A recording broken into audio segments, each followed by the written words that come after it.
We arrived at 16:51 instead of 16:18 on August 28, 2025 in Padang Besar, Malaysia, very close to the Thai-Malay border. Already when we got out of the train, still being in Malaysia, my time on the phone changed to Thailand time, even though we were still in Malaysia. So we actually won an hour because of the time difference. That was on our second moving day. So the video about part one, about our whole journey, how we got from Batam, Indonesia to Khanom, Thailand, is part one. So this is part two, day two, Padang Besar in Malaysia. And there at the train station, there was a lift that was going from the platform up. And it said maximum three people. So Paul and I and all our luggage, and we have a lot of luggage, got in there. There was a little lady behind me like squeezing into it. I was like, why the fuck would she squeeze into it? It's basically already full. We're like, okay, right? Maybe she ready too, three people. But the lift wouldn't move. So the lady got out and Paul, me, with all our luggage, and it moved. But very slowly it moved upwards, and I didn't feel comfortable. I was so glad when we got up there, all safely, all whole, and I just wanted to get out of that lift. It's not just that lift was super slowly, it also made weird sounds. So I was just like not comfortable in there. I'm like, I don't want to get stuck. I was just very glad when I got out of there. But anyways, nothing happened. Everything went fine. So at the train station, there was no Grab driver, so we couldn't get one, but there were taxi drivers. So we got one for 30 Malaysian ringgit, $7.11, and he took us to the Thai border. So of course, like always, no problem getting out of a country, so no problem getting out of Malaysia. But then, we got to the Thai border, went inside, and the lady there showed us like we should go into that office. So we went into that office. There was another lady there. Paul gave her his passport first. She typed everything in and stuff, scanned it, not typing anymore, right? And apparently the entry form Paul filled out 3 days earlier didn't show up in her system. Paul even showed her the QR code on the receipt, but it just didn't want to show up. So then Paul gave her my passport. No problem. It showed up. Super weird. Paul filled out our forms, not together, like one after the other on the same day. So mine showed up, no problem, but his didn't. Super weird.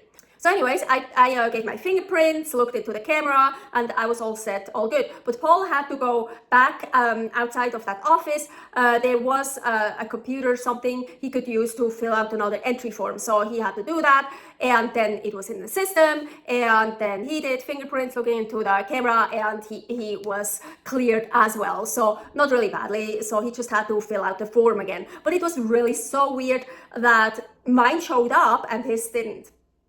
So after getting a stamp, we crossed the border, and of course we missed the train to Hat Yai.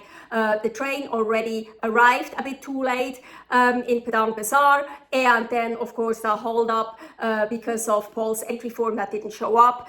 We missed the train. Well, as mentioned in the first part, we couldn't pre-book any trains in Thailand, so we didn't lose any money, any booking or something like that. So yeah. And of course, there was a taxi driver right there, and he took us for 120 Malaysian ringgit, that's $28.46 to Hat Yai. I didn't really care that we had to wait a bit longer at the immigration office, that we had to take a taxi instead of a train. I didn't care about that. Yes, I was really tired, but I didn't have any pains, no nausea, no anxiety. I felt good, so I didn't really care about all the other things. And how happy I was, because that taxi ride, it was really curvy. So I was really happy. It wasn't one of these days where I felt nauseous all the time just because anyways, and then a taxi ride like that. Oh no, so I was super happy. I got more and more tired, so I put my head down and I closed my eyes. I didn't go to sleep, but I closed my eyes and I really was getting tired. But then the taxi driver made a call and his phone was on speaker, and that lady on the other side, on the other line, on speakerphone was so fucking loud. It really woke me up. Well, I wasn't asleep, but it really like woke me even up more. So like it was really way too loud. It bothered me. I had to put on my ear protectors actually, and then there was no way to even try to get some more rest or to fall asleep or to just, so I sat up. I was like, holy fucking shit. That was really disturbing, honestly.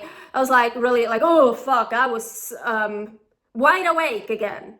Well, luckily he wasn't too long on the phone, so it was okay, but still kind of sucked. And so the taxi ride took us about 1 hour to get to Hat Yai. We got to the train hotel, and it is really by the train station, across from the train station. Super cool.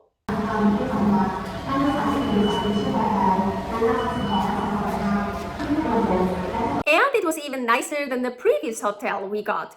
And it was 65 cents more expensive. So $23.04 for the night.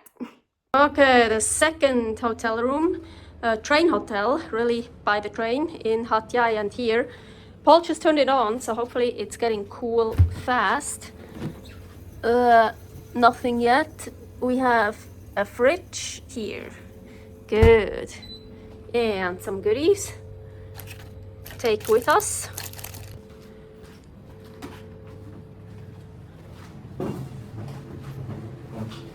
Ooh, real bathtub. Wow. Hello. Ooh, even a water kettle. A mini water kettle. So Paul can actually use the coffee we got from the other hotel, because the other hotel had coffee but no water kettle, but that one has a water kettle but no coffee. The only problem, so the lady at the hotel only gave us 3 Wi-Fi codes. We need 4, our 2 phones, Paul's laptop, and this here. Oh, but just for one night, my tablet can be without Wi-Fi. That's no problem.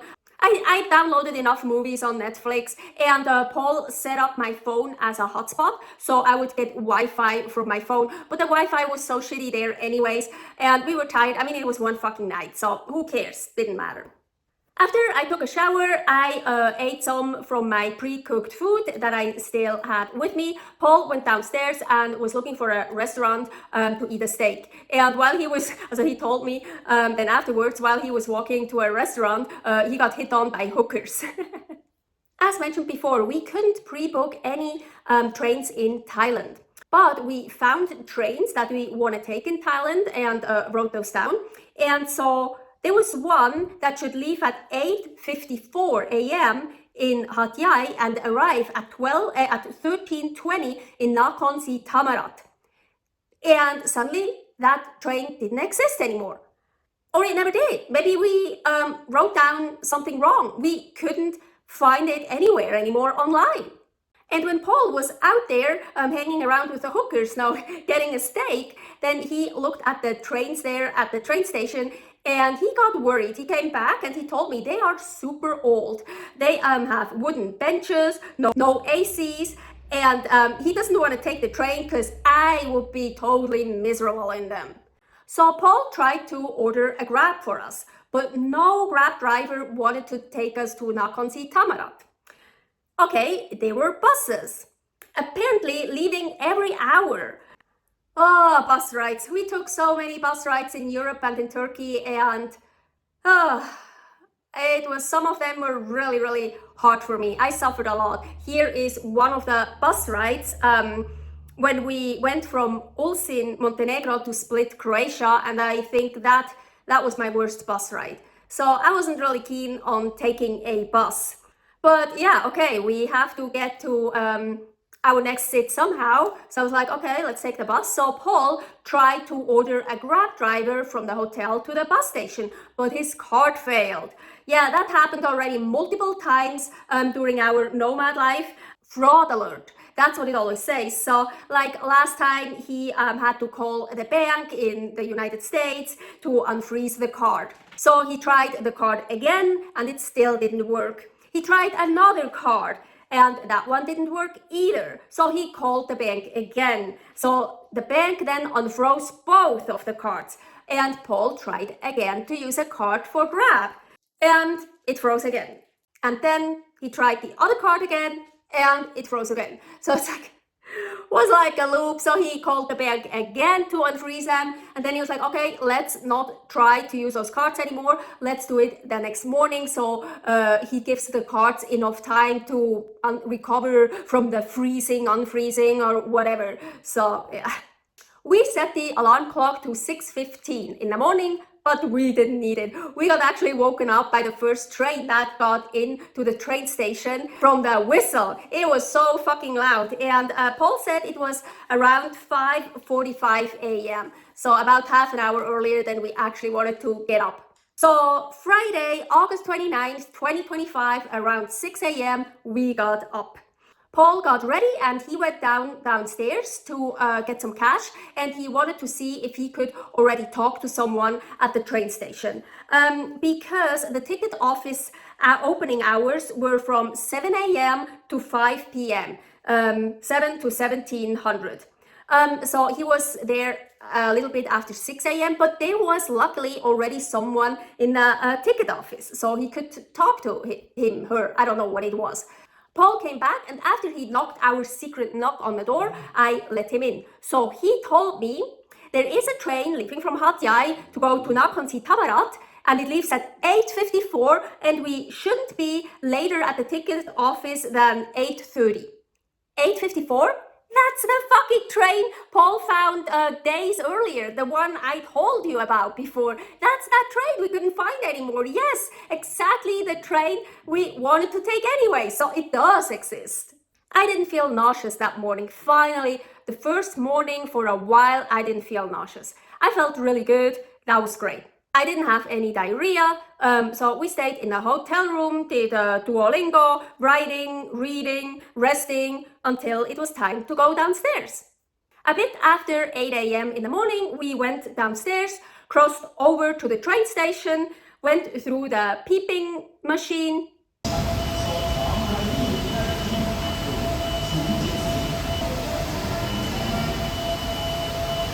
with all our luggage going through, it beeped much more than other times when just people walked through, but no one gave a shit. There was also no one sitting there, or yeah, no one cared. So Paul got our tickets. 37 Thai baht a piece. $1.15. $2.30 American dollars for both of us. Oh my god, that's fucking cheap. The bus would have cost us $7 to $12 per person for a bus with more stops, and about $25 to $30 per person for a bus with less stops. A Grab ride would have cost us about $52.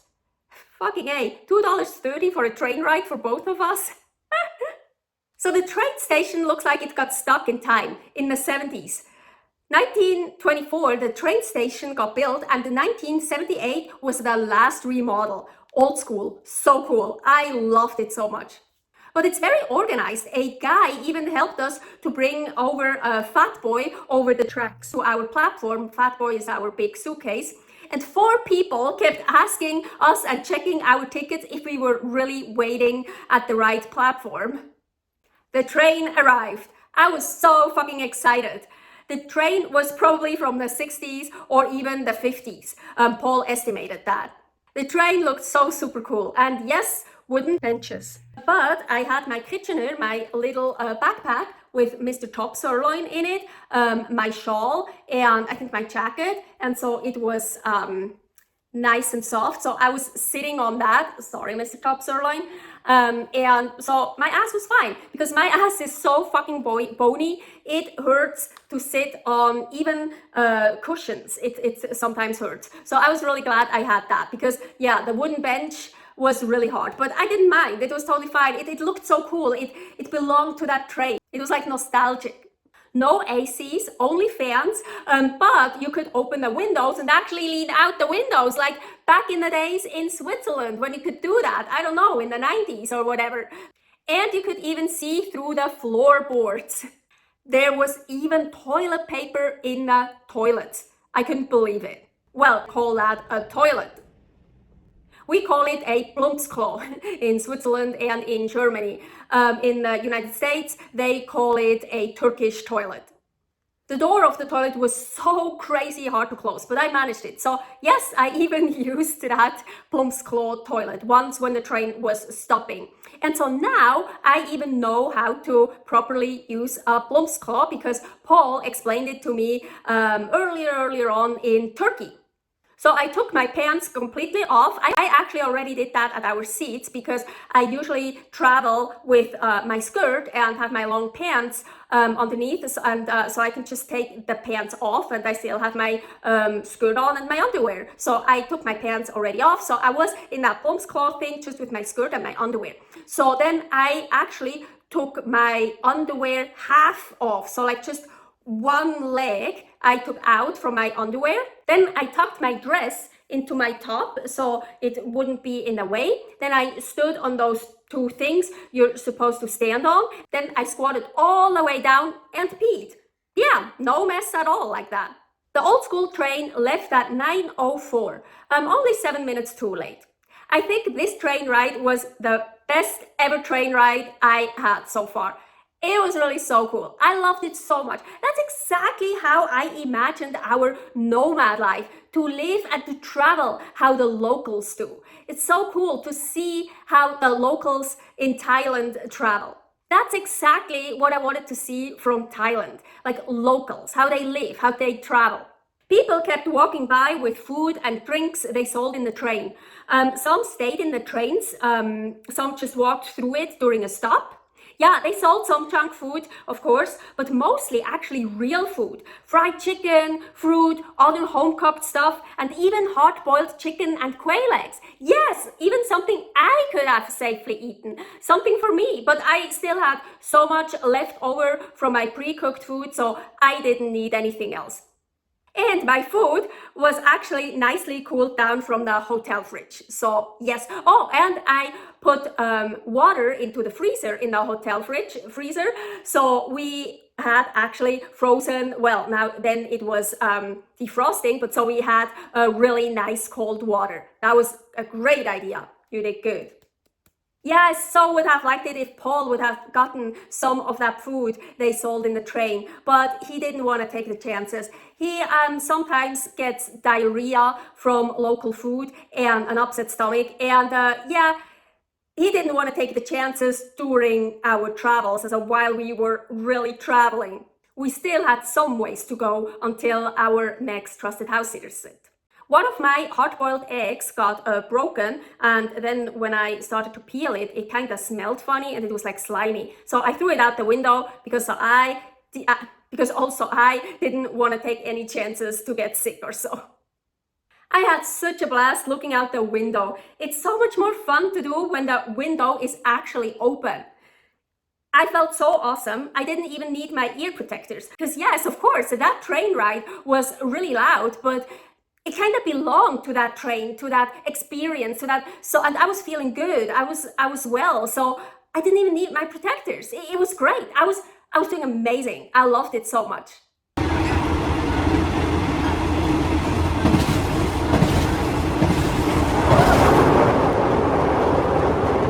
I felt like I got back thrown in time. Such an authentic Thai experience. The weather was perfect, not too hot, and it wasn't raining. Yeah, fuck eh, in the middle of the summer, like really crazy heat in that train. Oh, no. Oh, fuck hell no. Then it would be a disaster. It would be no fun. I saw another cart where there were handles dangling down and no fans, only two long benches on each side. The doors of the train stayed open. The stops were also so cool, the train stops. So old school, so beautiful, so idyllic. A guy there has a green and a red flag. He's waving the green flag when the train is allowed to continue. And there are message loops at each station. A pouch with rail infos gets stuck in there so the train conductor can grab it, and that's how he gets informed about any changes. So really old school. At one stop, there was even a guy with the loop in his hand to hand out the messages. Even more old school. No, antique. I loved it so much. Oh, we came to a stop where there were school classes, and they were waiting there, and they shouted and waved when we arrived, and they were so overjoyed when I waved back at them. Of course, I was way too late to film it. I only filmed it when we already came to a halt. Oh, once a bug flew on my glasses while I was wearing them. During our trip through Malaysia and the south of Thailand, we saw so many palm and tree fields. So the palm trees are getting used to make palm oil. Malaysia is the biggest producer of palm oil in the world. The skinny trees with the pouches on them are used to collect the sap to make rubber. That train ride was really so awesome. I loved it and I felt great. No pain, no nausea, no anxiety, just towards the end a slight headache. But I was fine. And we even arrived 2 to 3 minutes too early. Stay happy, stay healthy, stay excited.